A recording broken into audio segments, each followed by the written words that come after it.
resultados de presentación.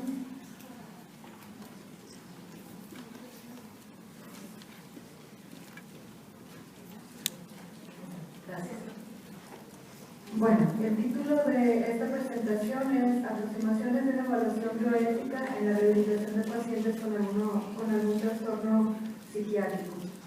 Entonces, de algún modo, algunas de las cuestiones que quizá van a mencionar ya se han estado comentando en las otras presentaciones. Por cuestión de tiempo, pues voy a tener que ir un poquito rapidito, y si quieren al final alguna cuestión aclaratoria o algo, pues ya lo podemos hacer. Algo que ya mencionaba ahorita el doctor Chapa, bueno, acerca de los códigos éticos, ¿no? Ahorita dentro de las profesiones relacionadas con la salud tenemos distintos códigos éticos en donde pues se requiere que la persona que esté en preparación y quien ejerza después pues se aboque a estos principios que aquí contienen, ¿no? Y eso es algo que de unos años para acá se ha venido enfatizando dentro de las universidades de poder aprender, de poderlos conocer y de poderlos aprender, y ya en el ejercicio pues hacerlos, ponerlos en práctica. Sin embargo, bueno, pues ¿por qué entonces si tenemos códigos ya de ética es importante conocer o aplicar la bioética? Que esa es muchas de las preguntas que de pronto se hacen al respecto. Entonces, ¿por qué hablar ahora de bioética? Que es una pregunta que ahorita en la medida de lo posible pues intentaré ir respondiendo. Entonces, para empezar, bueno, unas pequeñas notas sobre la evolución del tratamiento psiquiátrico en México. Esto obviamente es una pequeña parcela de lo que podemos encontrar, y es muy esquemático y enfocado hacia algo que quiero orientar, que es, bueno, cómo ha ido esquematizándose la atención. Entonces, bueno, si lo pudiéramos definir de esa manera, de acuerdo a las cuestiones históricas que podamos revisar, bueno, hay algo, por ejemplo, por allá de 1500 aproximadamente, bueno, había 2 hospitales psiquiátricos en aquel tiempo considerados como, o llamados como manicomios, que era el Hospital de San Hipólito y el Divino Salvador. Estos tenían pues tanto fundamentos como una orientación de algún modo religiosa por las personas que estaban a cargo de estos hospitales, y cómo se fue dando esta constitución de estos hospitales. Entonces, básicamente pues era una cuestión asistencial del cuidado de los pacientes, y no eran solamente pacientes diagnosticados con algún trastorno psiquiátrico, sino que había diversidad de personas en base a diversos criterios que se encontraban ahí. Ya propiamente podríamos empezar a hablar como de un inicio de un tratamiento médico-psiquiátrico por ahí por la Castañeda, a finales sobre todo, bueno, el proyecto era ese, ¿no? Como el empezar una formación psiquiátrica, empezar muy bien, pero lamentablemente después, como fue la historia de los hospitales psiquiátricos, pues por la sobrepoblación y por la falta de criterios que en un principio se tenían y después ya no se fueron cumpliendo, tuvo que cerrar, pero ahí lo podríamos ubicar desde entonces.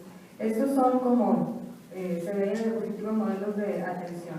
Después estaríamos hablando de un modelo psicosocial con este cierre de la Castañeda, y pues ya empezaban a participar tanto las organizaciones civiles dentro de la demanda del respeto a ciertos derechos de los pacientes, porque justo también por eso cierra este hospital, porque se empezaron a ver una serie de maltratos y empezaron las denuncias al respecto acerca de, bueno, que no se respetaba la dignidad de los pacientes y no había un tratamiento adecuado que facilitara la rehabilitación de esto, sino que era algo que podían pasar años ahí y no mejoraban. Y después hablamos de un modelo comunitario, que es el que ahorita, bueno, entre el modelo psicosocial y el modelo comunitario es de lo que se habla y de lo que se apunta más actualmente como una meta. Este modelo comunitario, bueno, pues yo pongo ahí que está en proceso, todavía se están implementando algunas acciones, todavía hay ciertas cosas que afinar, como las que ya ustedes han estado comentando y en las exposiciones anteriores acerca de las redes, de los dispositivos de atención y una serie de cosas más, ¿no? Pero Bueno, la idea es esto, como en un inicio era una cuestión meramente asistencial y después se van integrando otros factores que se han estado reconociendo en esta evolución y que permiten de algún modo ir organizando esto de una mejor manera para el paciente y que pueda tener resultados. Entonces, para esto también es importante, ya el doctor Rodríguez Lara nos hablaba un poco de los derechos humanos del paciente psiquiátrico. Pero ¿de dónde sale esto? O sea, todas estas declaraciones que se han hecho a nivel internacional pues han constituido lo que hoy conocemos como los derechos humanos de las personas que tienen alguna enfermedad, algún trastorno psiquiátrico. Entonces, empezamos desde el 89 en la Declaración de Luxor. Después en el 90 se da la Declaración de Caracas, que ahorita brevemente voy a mencionar al respecto. En el 91, algo que se conoce como Principios para la Protección de Enfermos Mentales y el Mejoramiento de la Atención de Salud Mental. Y después, a partir de esto, de estos principios, pues se hacen los 10 principios básicos, ¿no? En donde englobaba esto y un poco de lo que ya se había mencionado anteriormente. Y finalmente, lo último en relación a las declaraciones, pues es la Declaración de México para la Reestructuración de la Atención Psiquiátrica.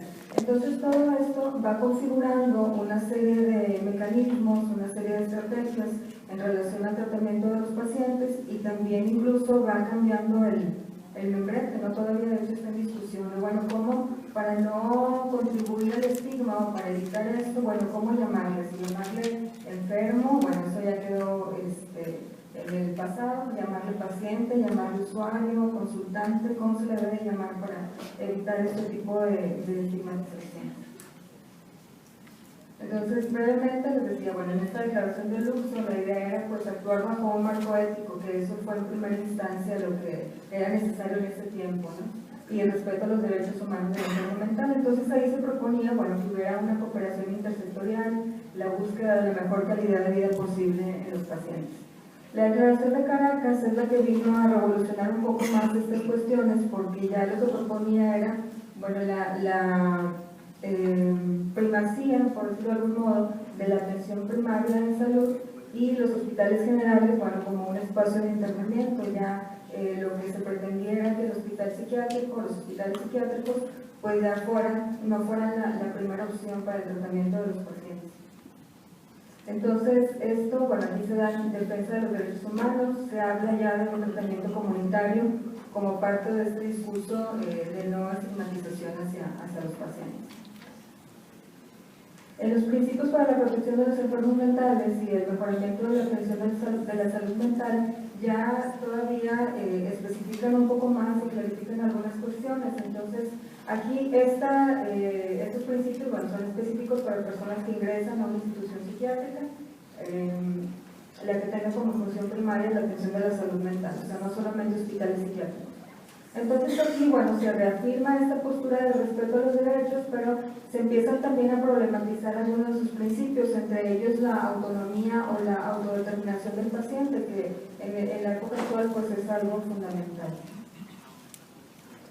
Y en los 10 principios básicos, bueno, pues ya también se hace énfasis en la evaluación de la capacidad de los pacientes para el ejercicio de la autodeterminación. Eso también es muy importante porque con esto que nos comentaba el doctor Roque en su exposición, o sea, en muchas ocasiones el estigma es, bueno, tiene una enfermedad mental, sobre todo de las denominadas enfermedades mentales graves, como esquizofrenia, trastorno bipolar, etc. Entonces ya está discapacitado automáticamente, ¿no? Sin embargo, vemos que, bueno, para llegar a mencionar que se tiene una discapacidad en alguna de las áreas, no implica todo, se tiene que, como comentaba el doctor también, pues hacer una evaluación exhaustiva sobre esto, y esto no es permanente. O sea, no es darlo por sentado de que ya la discapacidad es permanente. Entonces, por eso aquí hace mucho énfasis en esto, en la evaluación de la capacidad, y no solamente en una primera instancia, sino hacerlo con posterioridad también. Y la Declaración de México para la Reestructuración de la Atención Psiquiátrica, bueno, aquí se continúa promoviendo la atención en salud mental de base comunitaria como posible reductor de la discapacidad social, y ya ahí se habla un poco más de ciertos principios que para la bioética son muy importantes, como la solidaridad y la justicia, ¿no? Y bueno, también en ese sentido la inclusión de estos pacientes. Entonces, bueno, a partir de este esquemático contexto histórico-normativo, ¿qué aproximaciones bióticas podemos hacer? Fernando Lolas, bueno, nos dice que hay los tres tipos de problemas que son objeto de estudio para la bioética, pues son relativos a la investigación, propios de la práctica y relacionados con la enseñanza. Entonces acá básicamente a lo que me está enfocando es relativos a la práctica. La investigación pues también es importante y en la enseñanza también, pero ya eso también nos comentaba un poco el doctor Estefan en la sesión del día de ayer, por lo menos en el ámbito psiquiátrico. Porque pareciera que ahorita, pues si ya tenemos configurada un documentos tanto nacionales como internacionales en relación a los derechos humanos, pues pareciera que ya todo está dicho, ¿no? Que solo basta seguirlos para poder mejorar la atención del paciente. Sin embargo, fíjense, esto se mencionaba en el preámbulo de la Declaración de Luxor, en donde decía, las enfermedades mentales graves no solo obstaculizan la capacidad del individuo para el trabajo, el amor y el ocio, sino que también impiden a su familia o a su comunidad vivir normalmente e imponen a la sociedad una carga permanente de cuidados. Eso fue en el 89, pero habría que pensar como hasta qué punto todavía este discurso, a pesar de todo lo que se ha estado trabajando, continúa de algún modo como en ese pensamiento que de pronto algún sector pudiera tener, ¿no? Como que ya no hay nada más que hacer y que estos pacientes, insisto, sobre todo los denominados con enfermedad trastorno mental grave, padecen, perdón, me distraje un poco. Entonces, bueno, ¿cómo se aplican los principios y lineamientos de las declaraciones a esta población? Bueno, dentro de todos estos documentos podemos rescatar que se habla de cooperación intersectorial, todo esto que hemos estado comentando, de que, bueno, no solo una institución puede resolver algo, sino que se requiere de que todas las demás, de acuerdo al encargo social que tengamos, pues trabajemos en función de la misma meta de recuperación del paciente. La búsqueda de la mejor calidad de vida posible, y esto atención especial en la discapacidad, o sea, en esta evaluación que se requiere hacer, la promoción de la autonomía o autodeterminación, que para eso es esta cuestión, esta evaluación de la discapacidad, pues ver hasta qué punto el paciente y en qué momentos puede o no ser capaz de tomar alguna decisión, o en algunos momentos, bueno, pues se requiera que sea la cuestión médica la que prevalezca. Y el tratamiento comunitario. Entonces, bueno, la bioética pues no consiste simplemente en aplicar principios o procedimientos a partir de una ética general, sino también pues en indagar qué principios y valores se han ido generando en cada ámbito en concreto, pues eso también es fundamental. ¿Cómo pensar la dignidad? Ahí no me voy a atorar tanto, eso lo podemos platicar más extenso en el evento que les comentaba el doctor el Día Mundial de la Salud Mental, pero es esta idea de pronto muy reducida que tenemos de qué es tratar dignamente a un paciente, o sea, cómo es el trato digno que se le da. Entonces, lamentablemente todavía no podemos como ponernos de acuerdo en función de a qué le llamamos, o sea, qué estamos haciendo para preservar esa dignidad. Muchas veces se piensa o se confunde que es con que el paciente esté satisfecho. Sin embargo, pues esa no es la idea, o no solamente es eso, sino también esa parte ética que se está jugando tanto en el discurso como en las prácticas que hacemos en las instituciones. Más allá de esos principios básicos, pues podemos hablar, estos me parecen fundamentales, sobre todo el primero, bueno, desde una parte de la bioética que es la personalista, el principio de solidaridad, que me parece que es una de las cuestiones que a lo mejor lo vemos como algo muy irrelevante, o como que qué sentido tendría acá. Sin embargo, si nos ponemos a pensar como en todo este tiempo que se ha estado hablando de que hay que procurar el tratamiento comunitario, porque esto es desde ya décadas atrás, entonces todavía no se ha hecho, y eso habla también en parte como de esta falta de solidaridad que de pronto puede haber entre instituciones, entre profesionistas, entre demás enlaces que se tengan que hacer entre dispositivos de atención para llegar a esta meta que nos proponemos. Y el principio terapéutico, que es considerar al paciente en su totalidad, ¿verdad? O sea, como esto es una mente pero un cuerpo también. En eso ya no me voy a meter tanto por el tema. Las conclusiones entonces pues serían: la elaboración de principios y lineamientos de atención en el área de la salud mental pues ha sido favorecedor, constituyendo cimientos sobre los que la técnica tiene mejor impacto.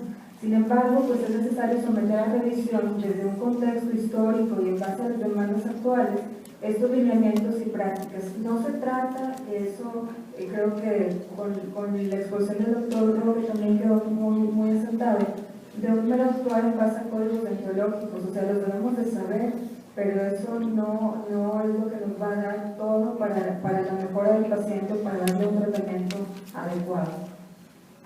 La bioética entonces es una herramienta para reflexionar, dialogar y argumentar estrategias de intervención, es transdisciplinaria, o sea, aquí podemos hablar desde la psicología, de la psiquiatría, desde la medicina, y la bioética se encarga como de conjuntar todos esos saberes para atender de una mejor manera el problema que se esté realizando.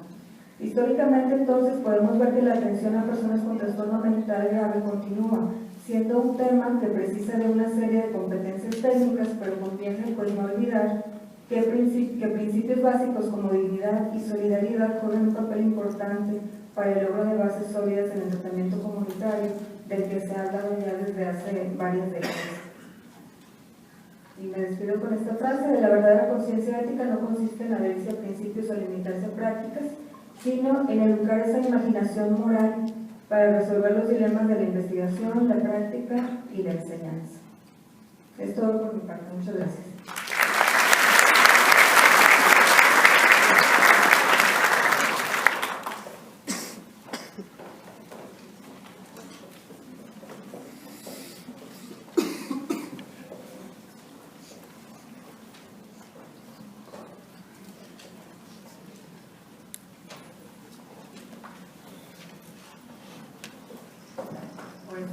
Muy buenos días y muchas gracias por la invitación y sobre todo ustedes por estar viendo algunas cosas que tal vez les llegan muy a fondo, pero algunas otras que tal vez les quedan un poquito lejanas.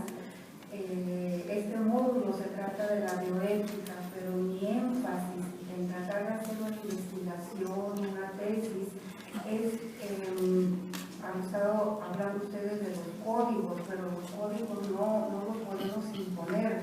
Yo pretendo que la población entienda qué es una persona, pero que lo entienda de una manera muy tranquila, muy sencilla, que le llegue a cualquiera que nos escuche, y a raíz de entenderla, entonces empezar a cambiar actitudes.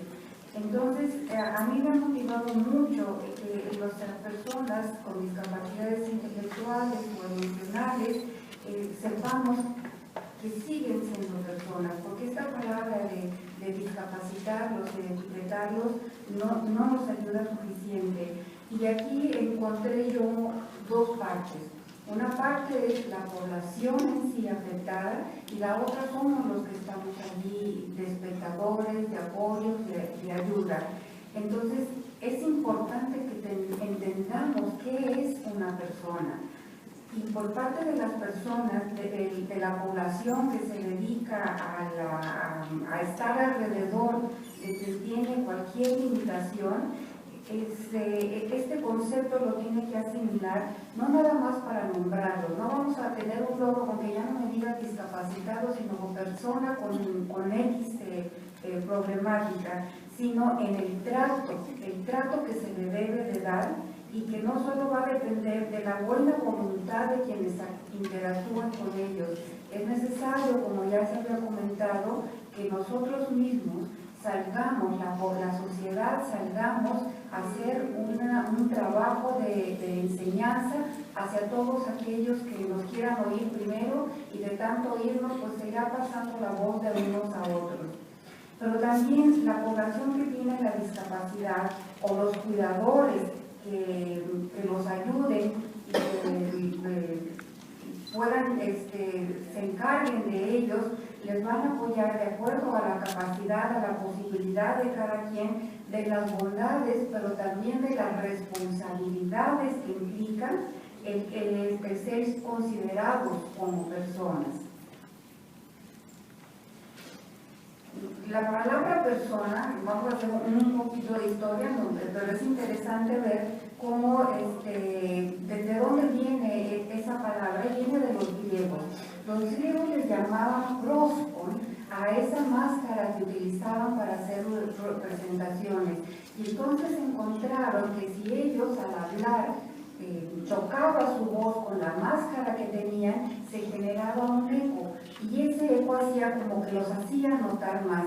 Entonces, acuérdense que los griegos antes se acostumbraba a ser esclavos y los no esclavos, y entonces personas eran nada más los que no estaban dentro de la esclavitud, y significaba el hacerme notar, el llamar la atención y decir aquí estoy. Y entonces el término fue cambiando de proskon a persona, y empezaron a buscarse posteriormente más significados. Y viene hecho en el siglo V, en donde nos dice que la persona es una definición muy clásica que llega hasta nuestros días, que es una sustancia individual de naturaleza racional. Y entonces vamos a encontrar, ustedes pueden buscar la definición de la palabra persona y van a encontrar muchas, pero esto es el lineamiento que se sigue, porque hay quienes han definido a la persona humana que no debe de tener un rasgo. El ser persona no es un don, no es ninguna cualidad, sino es disponer de un sitio en el inmenso universo completamente exclusivo y vacío para siempre cuando se desocupa. Y también podemos entender por persona a una realidad que es absolutamente distinta a cualquier otra, lo que da a la persona nuevamente una ubicación única en la inclusión del mundo. Eso quiere decir que todos somos especiales, todos somos valiosos, todos somos únicos. Podrán reemplazarnos, pero no se nos puede sustituir porque cada quien tiene sus propias características. Si bien es cierto que procedemos de dos seres llamados personas, ese alguien no se puede reducir a quienes le dieron la vida.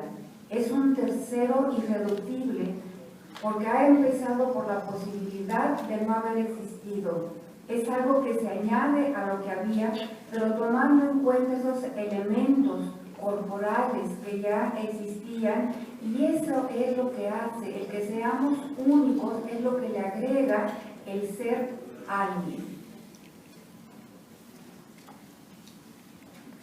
Desde el punto de vista de la antropología, se supone pues que si descendemos de dos personas que son de naturaleza racional, entonces nosotros también somos personas.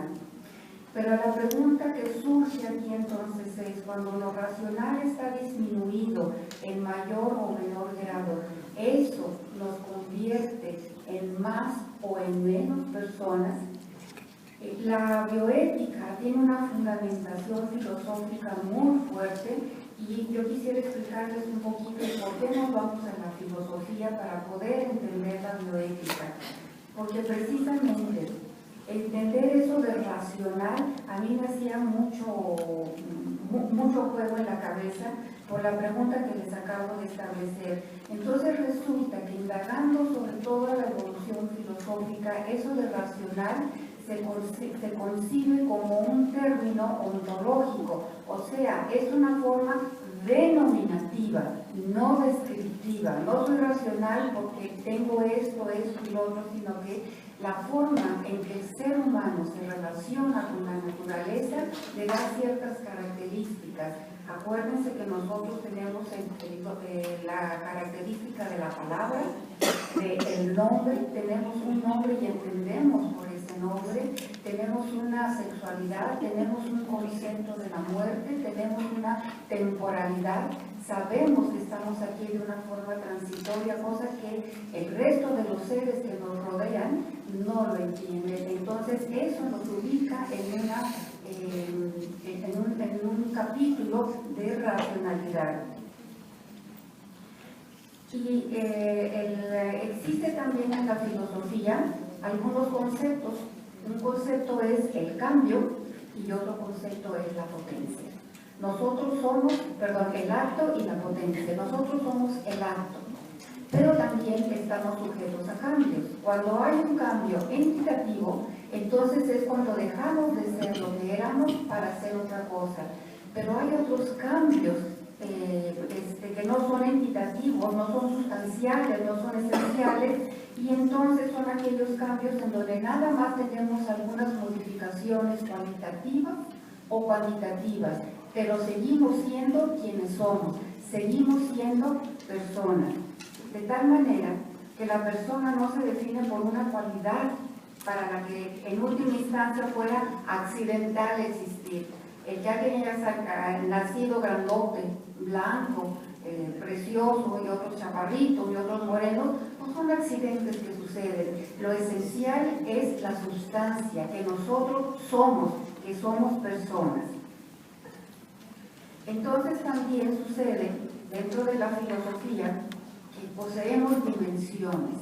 La dimensión más elemental, la más básica, la que compartimos con otros seres, es la corporeidad. La corporeidad es lo que hace que nos relacionemos, es lo que hace que nosotros nos relacionemos con el mundo. Por medio de la corporeidad oímos, hablamos, olemos, sentimos, tocamos a las demás personas, y esas nos vienen de origen. Pero entonces resulta que nos vamos elevando un poquito más y pasamos a una dimensión que es intangible, que es la dimensión psíquica. Es aquella dimensión por medio de la cual sabemos nosotros que tenemos una inteligencia que busca la verdad, y una voluntad que siempre va a buscar el bien. Y eso nos viene de origen. Todos somos buenos y todos somos, pues de mayor o menor grado, somos gente que busca la verdad. Y cuando conjuntamos estas dos cosas, esa voluntad de la que nos estamos olvidando a veces y ese buscar la verdad, entonces surge la libertad. Y la libertad es aquella que nos hace responsables, y nosotros somos responsables de hacer salir todo aquello bueno que tenemos hacia el campo de la realidad. La libertad se relaciona mucho con la dignidad. Debemos entender entonces nosotros que la dignidad es un axioma. Un axioma es un principio, no es algo que se cuestiona, es algo que existe y que se considera como verdadero, y que significa lo valioso del ser humano. Es la diferencia de ser algo y ser alguien.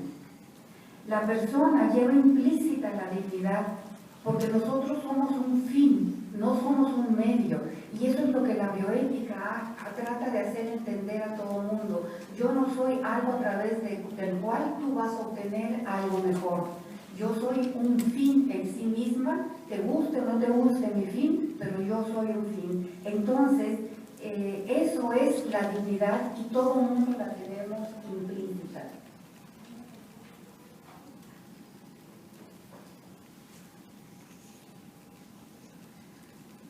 Esta consistencia y valor de la persona no depende del consenso. La persona reclama ser descubierta en su valor, y eso tiene mucho que ver aún con las personas que no tienen ningún problema, simplemente con los hijos.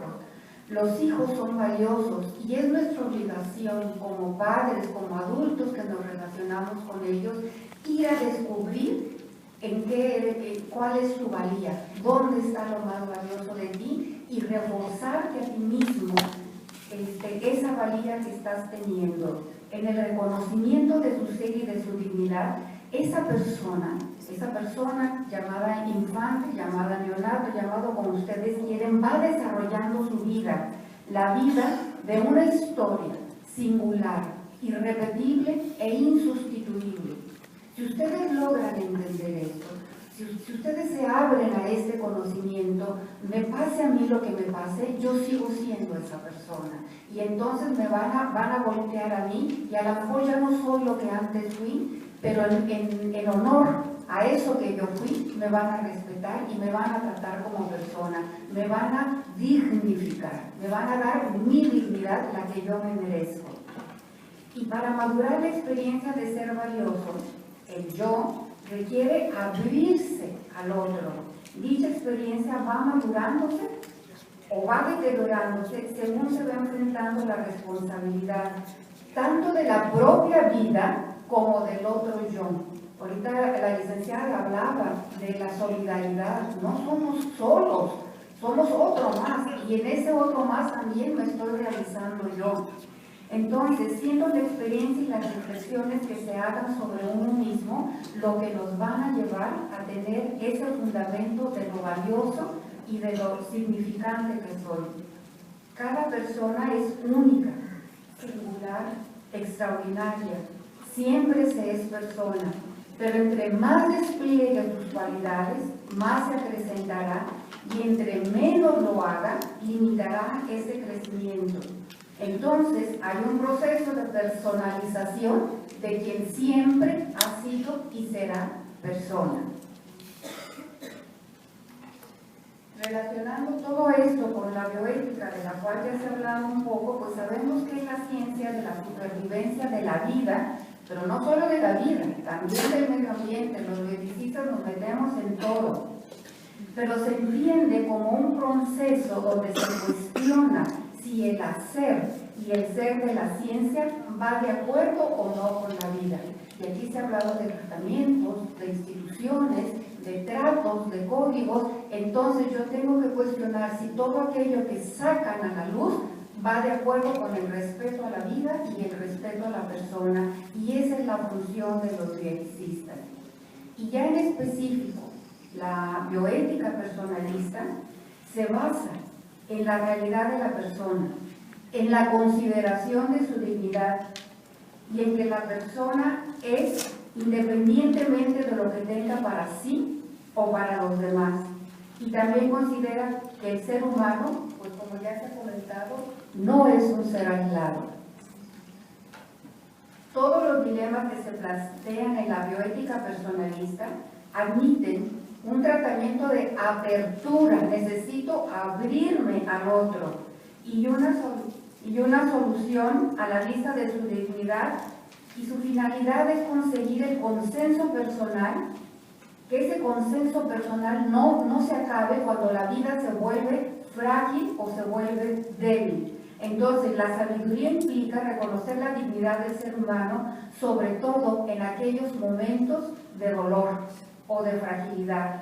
Y aquí entonces no nada más estoy hablando de la persona que tiene algo, sino de los demás que estamos relacionándonos con esa persona.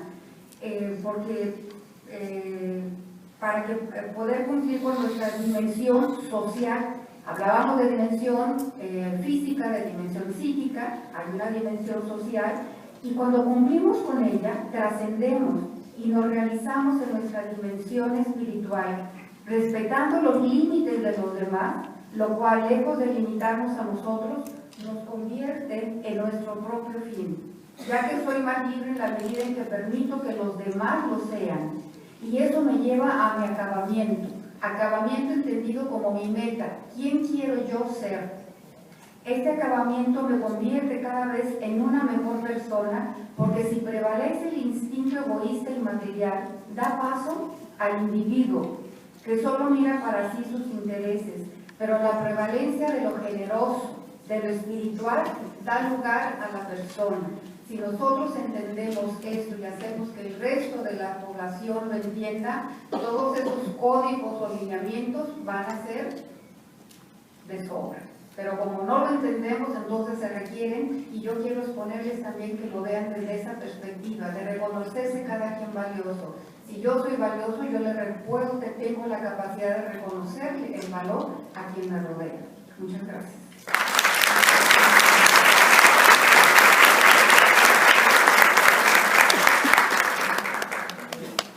Estamos un poco sobre tiempo, pero sí creo que hay tiempo para contestar todos y lo hacemos breve. Hay un par de preguntas para el doctor Roque, afortunadamente traen correo electrónico, entonces ya lo voy a entregar para que las contesten de medio. Si salud mental pertenece a seguridad y es gobierno estatal, y dicen que no hay recursos para atender este potencial problemático, ¿qué puede ser derechos humanos con la ética hacia la sociedad? Creo que tiene que ver, está abierta la pregunta a todos. Yo creo que de alguna manera lo contestaron ayer, ¿no? En la ponencia ayer. Definitivamente los recursos nunca completan. Generalmente, salud mental estamos como hasta los últimos de las prioridades, primero, pues obviamente los niños, las mujeres embarazadas. Y siempre nos van a faltar recursos. Creo que la idea es optimizar lo que se tiene. Y en cuanto a derechos humanos, ayer lo comentaba el doctor Lozano. Las dos tareas así puntuales de ellos son: uno, supervisar directamente, no es nosotros, sino no es con nosotros los trabajadores, sino con las personas, las familias y los pacientes, el cumplimiento de los derechos. Y la otra es recibir las quejas y analizarlas por donde corresponda. Un comentario de la doctora Clavería dice que hay evidencia de que la espiritualidad ayuda a que las personas tengan menor cantidad de síntomas, no solo psiquiátricos, sino neurológicos, y se puede comprobar en estudios de resonancia. Efectivamente, creo que la evidencia va mucho estudiada con medicación, ¿verdad? Padre Walter, cuando los pacientes tienen ideas místico-religiosas, ¿cuál sería la manera más apropiada de abordarlos y ayudarlos respetando sus creencias y denominaciones religiosas, sin que esto se tome como distorsión de enfermedad ante la psiquiatría?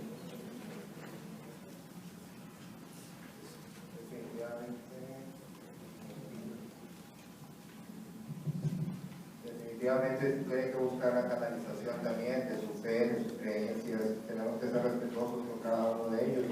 Yo creo que en la manera en la que van presentando su problemática ante la persona que viene ahí enfrente, se los podemos ir canalizando también. Como cambio tenemos que ser respetuosos, no estamos imponiéndoles a ellos absolutamente nada, sino solamente ayudándoles a sacar adelante también su problemática, su enfermedad, por medio de una espiritualidad. Así es. Esto es para mí, pero bueno, y si quisiera saber si está haciendo algo para las personas con tratamiento psiquiátrico relacionado con el trabajo y que no sean estigmatizadas, y también para que la enfermedad mental sea tratada como una discapacidad. Sí hay empresas socialmente responsables, pero yo creo que la doctora Márquez, en su calidad de directa de la sociedad que mencionó ahorita, tiene más información. ¿Qué tanto las empresas facilitan el acceso a los pacientes al trabajo?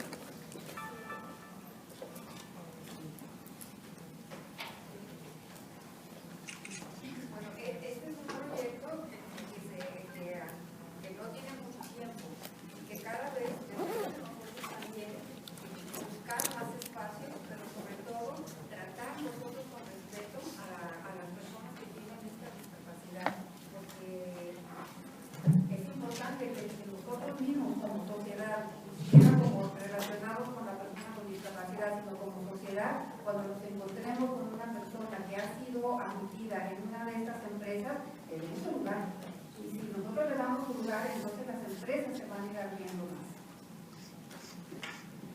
Muy bien. Otra pregunta: ¿qué pasa con los pacientes ateos? Se habla de respeto a las creencias religiosas, pero a todo tipo de creencias. Tuve la experiencia de ver una comunidad terapéutica que un paciente ateo lo obligaban a estar en las sesiones religiosas y rezar, y de no hacerlo lo tomaban como un síntoma o señal de recaída y lo alienaban. Me parece que eso es una violación de los derechos también, así como no permitirles profesar la religión.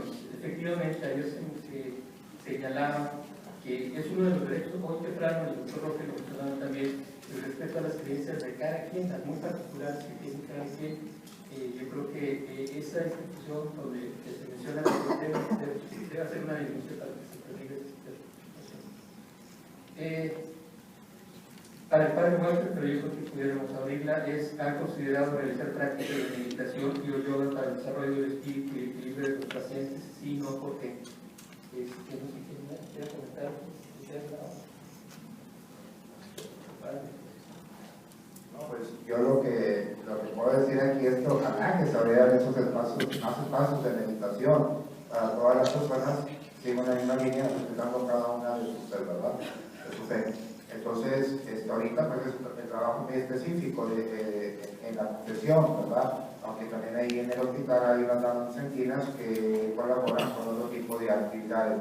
Pero si se abrieran esos espacios de meditación y ayuda también para la profundización en la espiritualidad, yo en mi opinión considero que sería muy favorable y ojalá que todas las unidades lo pudieran hacer. Gracias. Para la doctora Márquez, ¿cómo armonizar, poner límites entre los derechos de pacientes psiquiátricos, geriátricos o de cualquier índole y los derechos del cuidador y que está con esas personas? Yo promuevo que ustedes conocen lo que significa ser persona, por eso hablaba de bondades y de responsabilidades, porque normalmente a cualquier persona que tiene una discapacidad, como que lo podemos consentir demasiado o nos cuesta trabajo llevarlo a desarrollar ciertas capacidades y preferimos que no las desarrolle. Pero una persona que tiene una discapacidad también tiene una obligación de portarse como persona. Si yo entiendo que soy valiosa, que soy única y que voy a buscar qué es lo bueno que tienes y lo voy a resaltar, en lugar de etiquetarte con aquello que te está señalando o que te está hundiendo, lo mismo que me da, lo que siempre yo lo cosecho.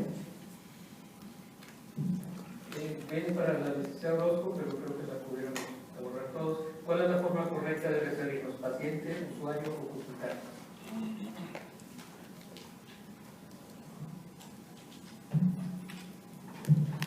La verdad es que ahorita, por ejemplo, en la nueva norma, la denominación parece que es usuario. Todavía está en discusión acerca de cómo denominarle.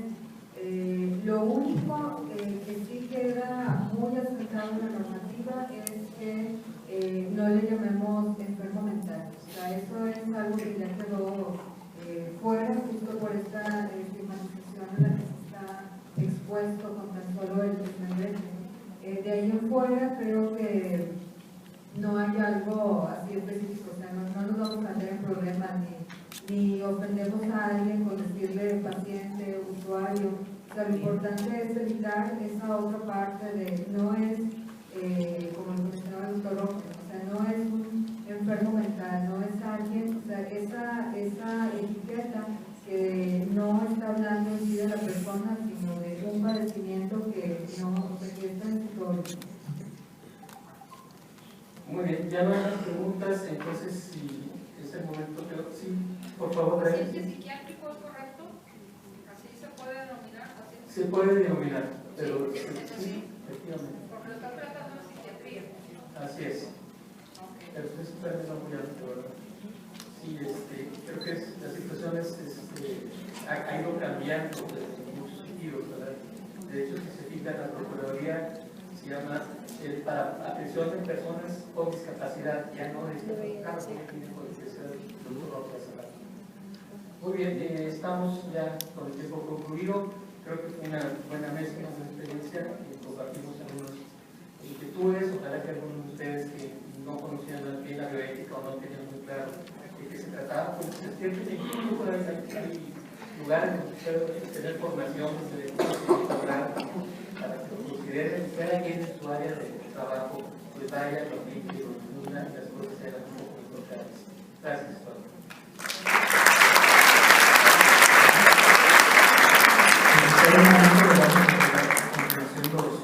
Los reconocimientos. Vamos a pedir a la doctora María Gracias, presidente del Colegio de Psiquiatría y Psicofarmacología, así como al doctor Beltrán, que es el tesorero del mismo, nos haga el favor de entregarle estos reconocimientos a los ponentes.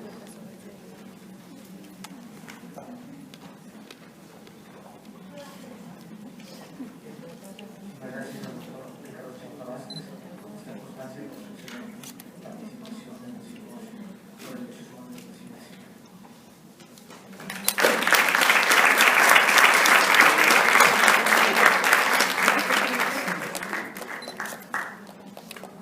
También entregarle al presbítero Walter Fernández Gómez Opera por su valiosa participación como ponente en este mismo simposio.